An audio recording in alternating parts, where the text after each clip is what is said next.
Buonasera e buona domenica, benvenuti al TG Sicilia. Vediamo i titoli di questa edizione.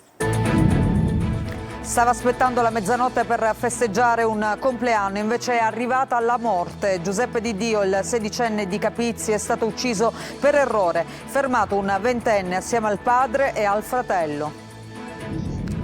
Mia moglie morta per gli errori della sanità siciliana. Ai nostri microfoni parla Giorgio Tranchida, il marito della professoressa che ha fatto scoppiare lo scandalo degli esami istologici in ritardo dell'ASP di Trapani.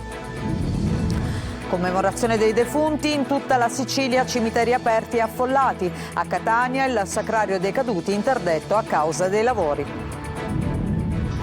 L'aeroporto di Comiso torna a volare con numeri incoraggianti, sold out, il primo volo in continuità territoriale per Milano Linate, che segna un cambio di passo dopo mesi difficili per lo scalo Ibleo. Continua la nostra inchiesta sui bronzi di Riace, anche la scienza certifica l'origine siciliana delle due statue, ma non solo. Dalle recenti indagini per la prima volta si scopre l'identità degli uomini raffigurati. Calcio in Serie B, il Palermo festeggia 125 anni di storia, segnando 5 gol al Pescara. Barbera in festa. In Serie C il Catania chiude il mese di ottobre con 13 punti in 5 partite, si conferma tra le protagoniste del torneo. Successo oggi per 2-1 della Trapani a Crotone, decisivo Grandolfo al 98esimo.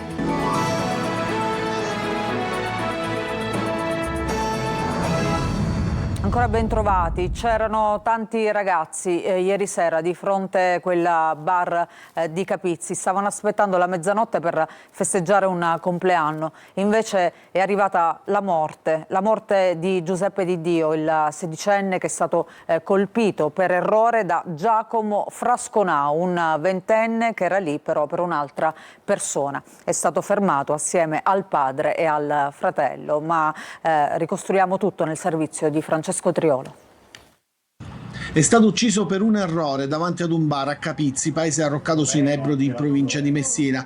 Giuseppe Di Dio aveva appena 16 anni, ha perso la vita nella maniera più tragica, colpito da proiettili che non erano indirizzati a lui. Un altro ragazzo di 22 anni è rimasto ferito ed è ricoverato all'ospedale di Nicosia. A sparare Giacomo Frasconà, ventenne, già noto alle forze dell'ordine, adesso è stato di fermo insieme al padre Antonio di 48 anni e al fratello Mario di 18. Lo hanno accompagnato, secondo i carabinieri, in via Roma in auto dove è avvenuta la sparatoria. Frasconà sarebbe sceso dall'auto e si è messo a sparare, voleva colpire un'altra persona con la quale avrebbe avuto contrasti e litigi personali, ma ha centrato Giuseppe che si trovava lì con tantissimi ragazzi, quindi è scappato. Erano le 22:30 e stavano aspettando la mezzanotte per festeggiare un compleanno.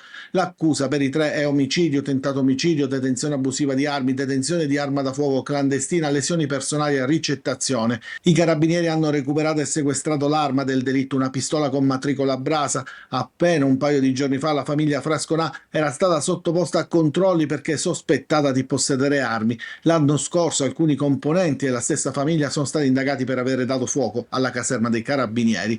Le indagini sono coordinate dalla Procura della Repubblica di Enna.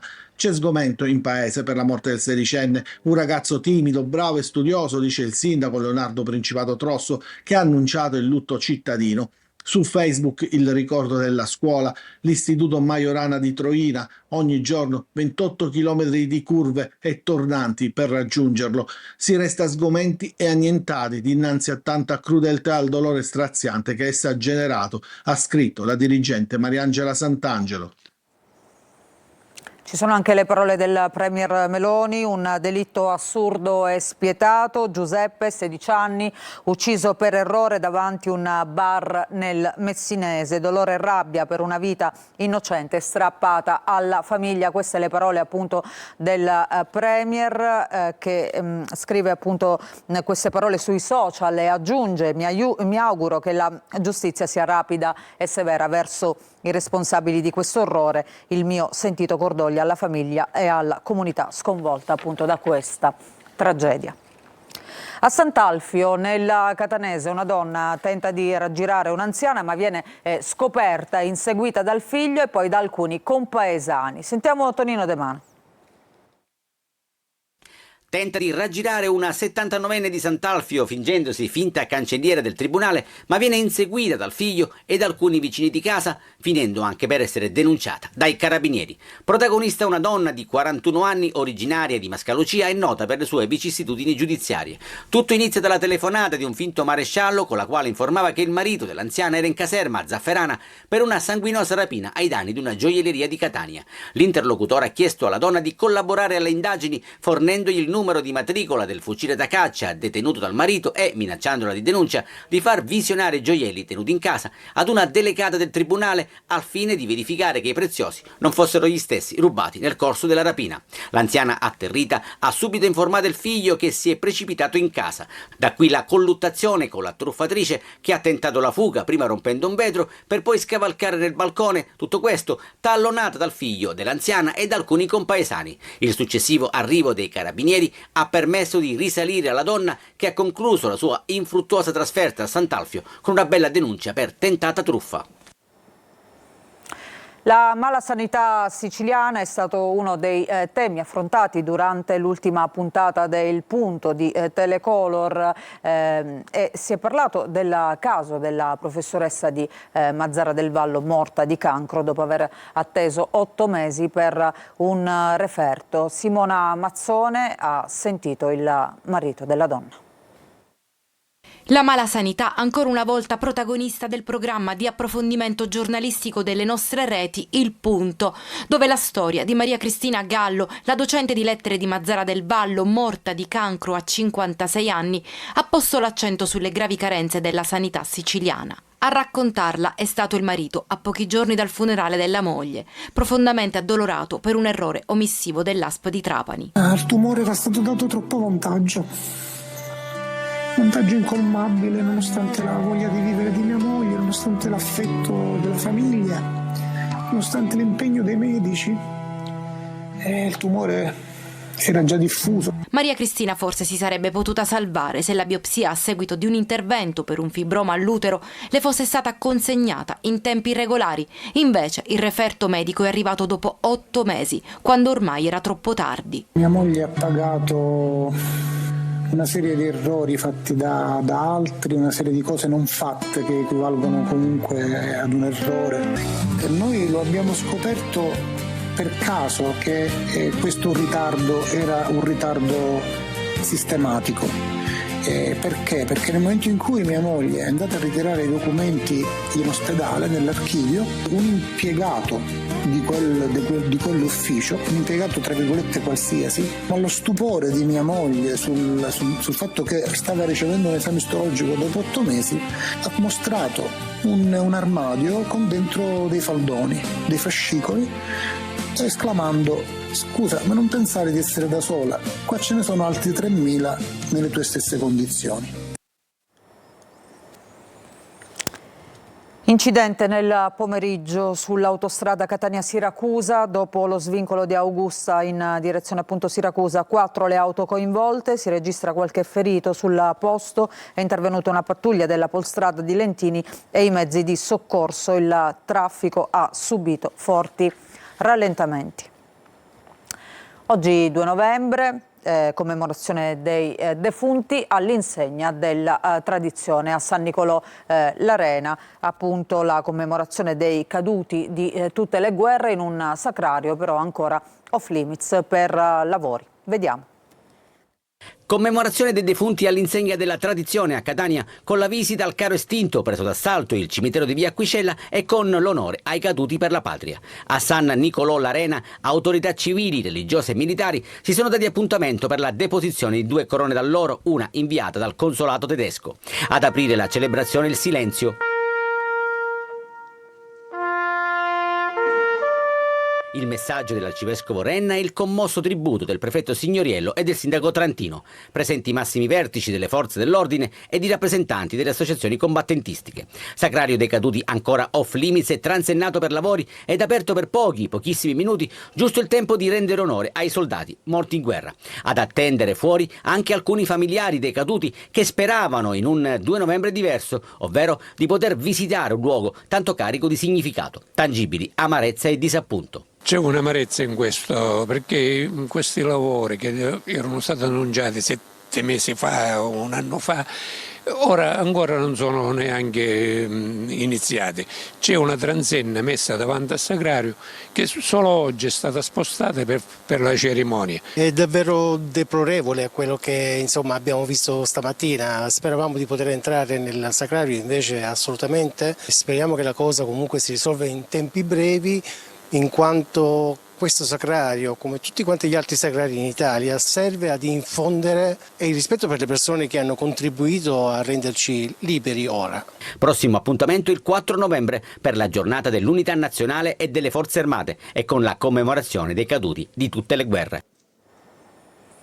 Siamo stati anche al cimitero dei Rotoli a Palermo, dove c'era tantissima gente, nessun disservizio registrato e Camposanto pulito e in ordine. Marco Gulla. Nel giorno della commemorazione dei defunti, cimiteri presi d'assalto a Palermo. Qui siamo al Camposanto dei Rotoli e tantissima gente si è recata sin dalle prime ore del mattino per portare un fiore e un saluto ad un proprio caro. Una giornata speciale. È bello venire e sostare qualche minuto per riflettere un pochettino la nostra vita, l'esistenza. Fa bene venire a trovare i cari. Il comune di Palermo per l'occasione ha pure potenziato i mezzi di trasporto. I cittadini che si recheranno nei cimiteri comunali potranno usufruire di un servizio di trasporto interno. 4 navette, di cui una attrezzata per i disabili. L'ufficio servizi cimiteriali ha collocato inoltre bagni chimici in punti strategici del cimitero a integrazione dei servizi igienici già presenti e ha attivato un presidio fisso con ambulanza, infermiere, accompagnatore e medico. Cimitero dei Rotoli che ormai si è lasciato definitivamente alle spalle l'emergenza di qualche anno fa. Ordinato, onestamente, non abbiamo trovato nessun impedimento anche nell'arrivare nelle sepolture, a parte qualche lavoro che stanno facendo di manutenzione, se ho visto bene. Però sì, tutto in ordine onestamente, sepolture, strade, anche gradini, tutto percorribile. Sì, molto meglio, anche il fatto della gestione dell'acqua piovana. Oggi è abbastanza pulito, anche le fontane avevano l'acqua, quindi tutto sommato era decente, proprio pulito. Rispetto agli altri anni mi sembra più pulito, più decoroso, migliorato. Non ne trovo difficoltà quest'anno a confronto degli altri anni, mentre quest'anno penso che sia molto più pulito. Cambiamo argomento, parliamo dell'aeroporto di Comiso che torna a volare con numeri incoraggianti. Il primo volo, infatti, in continuità territoriale per Milano Linate, partito ieri, era sold out, segnando anche un importante passo in avanti dopo mesi difficili appunto per lo scalo Ibleo. Sentiamo Veronica Barbarino. L'aeroporto di Comiso riparte e lo fa con il pienone. Il primo volo Comiso-Milano-Linate di Aero Italia, operato in regime di continuità territoriale e decollato il 1 novembre, è infatti andato sold out. Un segnale importante per la crescita del territorio, che conferma la strategia di rilancio dello scalo, che prevede a tariffa agevolata e fissa per i residenti in Sicilia anche voli giornalieri verso Roma-Fiumicino. Io sono di Catania, sono qui a Comiso per partire oggi stesso. Ho preso il biglietto ieri per partire oggi a Milano e l'ho pagato meno grazie alla continuità territoriale. Anche se ci è voluta un'ora e mezza, un'ora di strada, ne è valsa la pena. Mi sono ritrovato ad avere un prezzo molto vantaggioso rispetto all'aeroporto di Catania, infatti ho deciso di andare a vedere il Milan che appunto gioca stasera. Molto interessante, prezzo sempre fisso in qualsiasi momento. Cose che a Catania purtroppo ancora non abbiamo, quindi potrebbe essere di buon auspicio anche per l'aeroporto Fontana Rossa di mettere la continuità territoriale, perché la trovo veramente fantastica. Dopo mesi di crisi, Comiso comincia a intravedere un futuro più positivo. Il rilancio dell'aeroporto Ibleo, infatti, può fare affidamento anche su nuovi voli per Bologna e Torino, operati da Aero Italia, e da Volotea per Verona. Si attende ora l'avvio delle nuove rotte internazionali che saranno attivate con i fondi della regione siciliana. Nel frattempo proseguono i contatti con Ryanair, che potrebbe tornare a operare su Comiso dopo oltre 2 anni e mezzo di assenza. Nelle prossime settimane ci saranno nuovi incontri anche con la società di gestione SAC per presentare una proposta di rete che includa sia Comiso che Catania. Senza nome, senza storia, solo statua A e statua B. Ma chi sono in realtà i bronzi di Riace? Dalle recenti indagini viene fuori per la prima volta un identikit. Ci dice tutto Lorena Dolci. Eroi, guerrieri o tiranni? Chi erano i bronzi di Riace? Nell'alone di mistero che circonda le due statue c'è anche l'enigma dell'identità. A dargli un nome ci prova Anselmo Madeddu, dottore ed esperto di storia, che nel suo libro I guerrieri di Riace ha raccolto una montagna di indizi sull'ipotesi siciliana e fornito finalmente un'identità agli eroi nudi. C'era Gelone all'indomani della battaglia di Imera che deponeva le armi e le vesti e consegnava il suo mandato nelle mani del popolo e raccontano poi Diodoro Sigolo, ma in particolare Claudio Eliano che per questo motivo il popolo lo rappresentò in questo gruppo scultoreo. Questo gruppo scultoreo finì poi con ogni probabilità in fondo al mare, in un naufragio dopo la conquista romana di Siracusa. Madeddu va molto oltre la scia già aperta negli anni '80 dagli archeologi americani Holwell e McCain, risalendo anche al papà delle due statue. Pitagora da Regge non è un'ipotesi campata in aria. Pitagora era il più importante scultore alla corte dei Dinomenidi. E i Dinomenidi, allora i tiranni di Sicilia, erano probabilmente gli unici che potevano avere in quell'epoca il potere economico e il potere politico di una tale commissione. Un grande giallo archeologico, ma anche e soprattutto un'operazione verità. Che nessuno vuole togliere nulla alla Calabria, che ormai i bronzi di Riace rappresentano l'immagine iconica della Calabria nel mondo ed è giusto che restino a Reggio Calabria, ma è altrettanto giusto rendere giustizia, scusando il gioco di parole, alla verità, perché in realtà i bronzi venivano dalla Sicilia, pur ribadendo che devono restare a Reggio Calabria, la paternità va assolutamente rivisitata da questo punto di vista. Il re è nudo, dopo 50 anni anche la verità può venire a galla. Ci fermiamo per una pausa, ritorniamo tra poco con un'ampia pagina dedicata allo sport. Vi aspetto.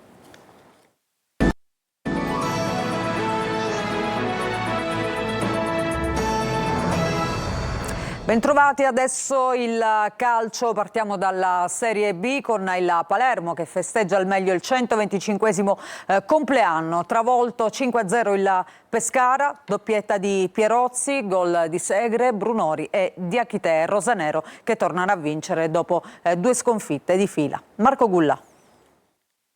Una manita alla crisi, il Palermo vince, convince e si diverte. Nel giorno del suo 125esimo compleanno batte il Pescara 5-0 e allontana i venti di crisi. Al Barbera Rosanero show, una prestazione più che convincente contro comunque una squadra non proprio esaltante, troppo remissiva e in partita solo nella prima parte del primo tempo. Man of the match Nicolò Pierozzi, autore di una doppietta e un assist per la rete di Segre. A fare festa anche Brunori e Diachité, 3 punti che permettono alla banda di Inzaghi di risalire in classifica, adesso è quinto posto. Dopo i festeggiamenti con la sfilata di ex calciatori tocca al Palermo quindi non rovinare la festa. Il Pescara però nei primi minuti sfiora in 2 occasioni il gol, prima è Joronen a salvare, successivamente pasticcio difensivo e Augello riesce ad evitare lo svantaggio disimpegnando sulla linea. Dopo la paura, 23esimo, Palermo in vantaggio, poi Giampalo fa sponda per Pierozzi che conclude in porta e gol.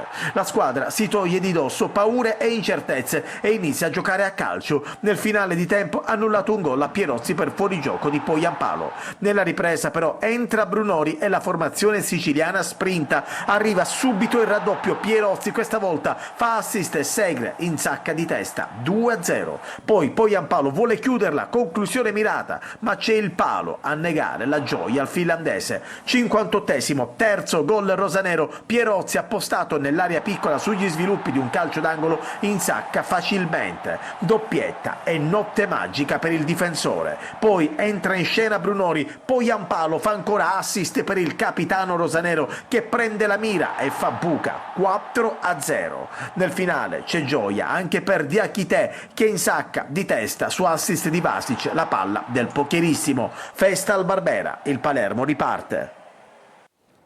E adesso la Serie C, il mese di ottobre si è chiuso con il pareggio di Caserta che lascia l'amaro in bocca, ma ha lanciato il Catania tra le protagoniste assolute del torneo con 4 vittorie precedenti. Martedì la ripresa degli allenamenti. Marco Carli.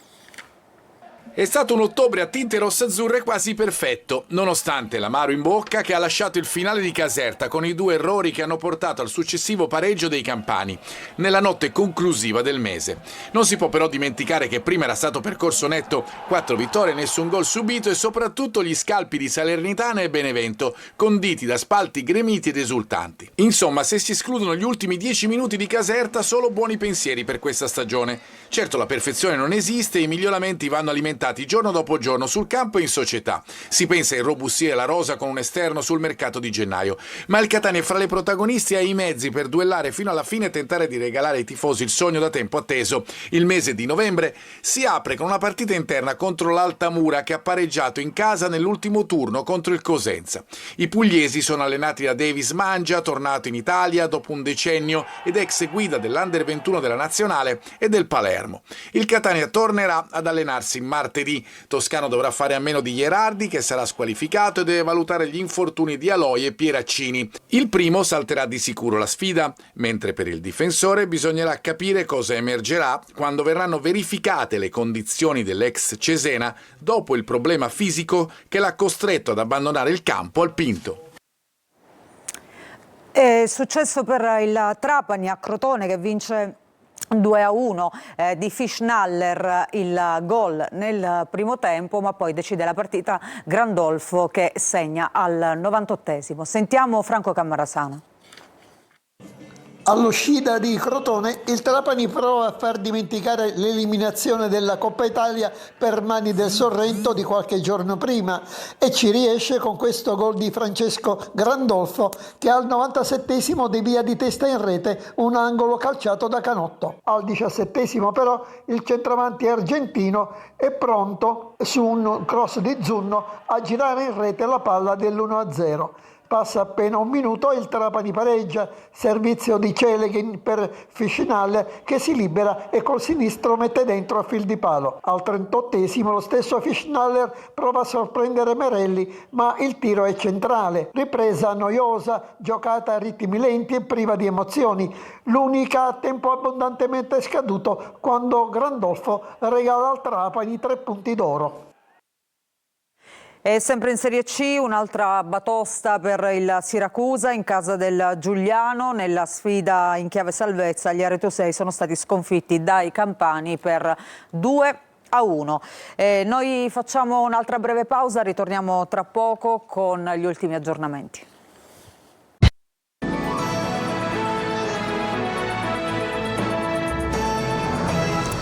C'è una notizia prima di chiudere: da domani fino al 30 novembre sull'autostrada A18 Messina-Catania al via i lavori di riqualificazione dello spartitraffico nel tratto compreso tra lo svincolo di Acireale e la barriera di San Gregorio. In entrambe le direzioni di marcia sarà istituita la chiusura della corsia di sorpasso sia di giorno che di notte. Nel caso di lunghe code sarà data comunicazione attraverso la messaggeria presente sulla nastro autostradale all'ingresso degli svincoli. Con questa notizia noi ci fermiamo, grazie per averci seguito, vi auguro un buon proseguimento di serata e ancora una buona domenica.